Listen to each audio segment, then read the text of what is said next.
I'm going to do something I never do. I'm going to talk about politics for a minute. I was discussing this situation with a friend, and she said, you're so positive. You're always talking about being human and growth and finding joy. What do you do when things like this happen? I can see how hard it's hitting you. I can see that it disturbs you. And here's my answer.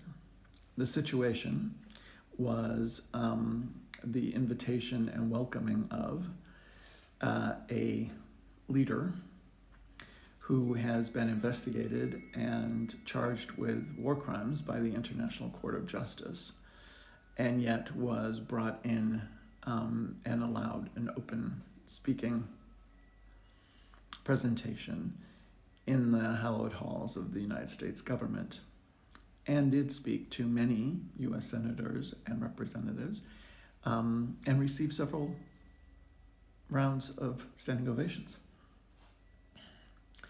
This just breaks my heart, but more than anything, it boggles my mind. And it would be really easy to fall into despair about what's going on in the world right now. I haven't hidden the fact that the entire Palestinian situation and the Zionists is something that I find very inhumane, to say the least. I'm not going to debate any of that here, and I won't in the comments. The point is this: no matter what your point of view, there are things that happen that feel very dark and bring a lot of despair and break our hearts and boggle our minds.